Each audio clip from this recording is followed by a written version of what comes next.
Bonjour tout le monde. Aujourd'hui, on va parler de cette guerre menée contre l'Iran et qui a fait couler autant d'encre que de sang sans pour autant dévoiler tous ses secrets. Restez sur place.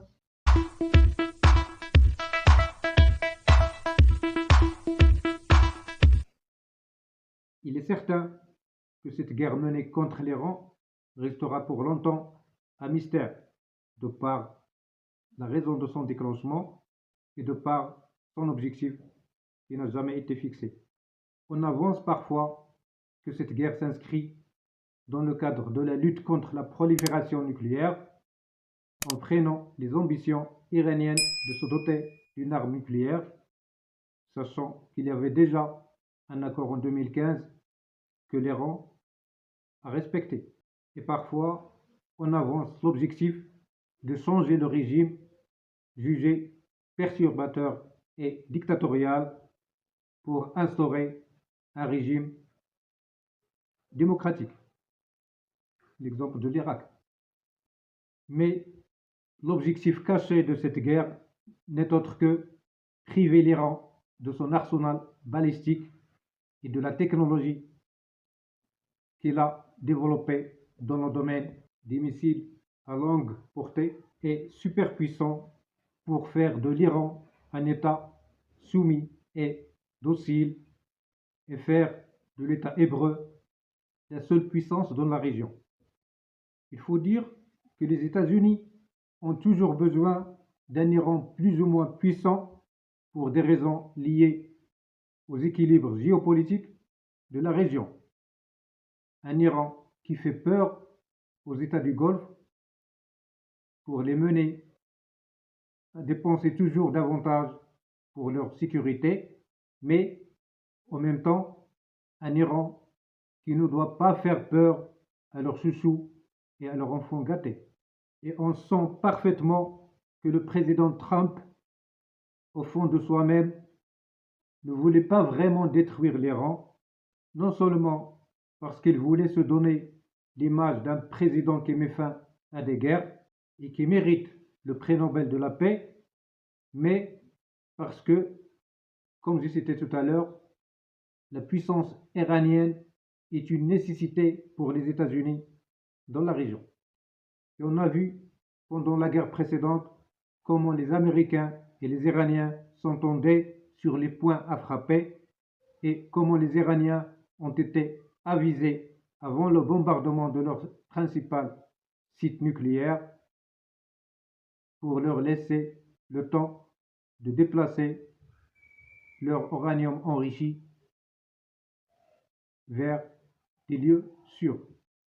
Cependant, la vision américaine de cet équilibre ne plaît pas à l'État hébreu et des divergences commencent à surgir entre les intérêts américains dans la région et les objectifs d'Israël qui visent à semer le chaos autour d'elle pour dévorer plus de territoire, même s'il faut expulser la population locale. Et on a vu les crimes qu'elle a commis à Gaza et à ceux qu'elle envisage de faire subir à d'autres pays voisins pour achever le plan du Grand Israël qui s'étendrait de l'Euphrate au Nil conformément au texte de la Torah.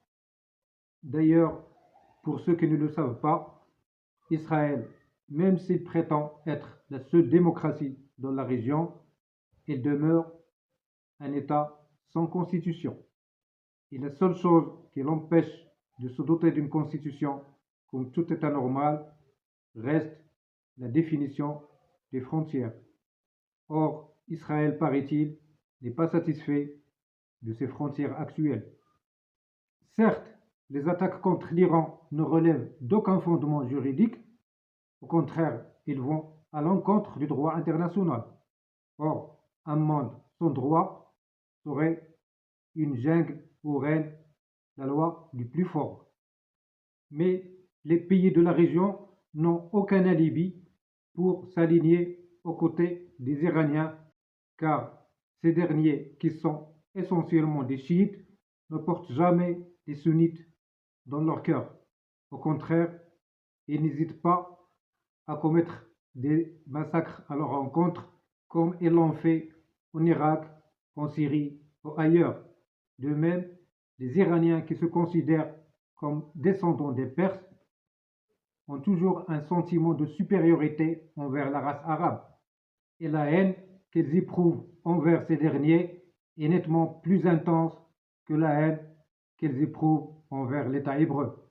Il suffit de constater que le nombre de missiles à grande capacité destructive tirés sur les pays du Golfe n'a rien à voir avec le nombre de missiles tirés sur Israël d'une manière ciblée et avec beaucoup de calculs et de clémence. Pour conclure, il faut dire que cette guerre restera pour longtemps un mystère, non seulement de par des objectifs qui ne sont pas d'ailleurs clairement déterminés, mais aussi de par l'attitude du président Trump qui, paraît-il, s'est engagé à contre-cœur dans ce conflit. Beaucoup prédisent que l'affaire Epstein y était pour quelque chose, quand on sait que Epstein lui-même était un agent du Mossad. Et quel que soit le dénouement de cette guerre, il est certain que beaucoup de grosses têtes y laisseront leur plume. C'est ainsi que s'achève cette vidéo. Merci de m'avoir suivi jusqu'ici. Si vous avez aimé le contenu, n'hésitez pas à liker, à partager et à commenter. Et pour ceux qui ne se sont pas encore abonnés, c'est le moment de le faire. Pour plus de vidéos, tapez seulement Viens savoir. À très bientôt.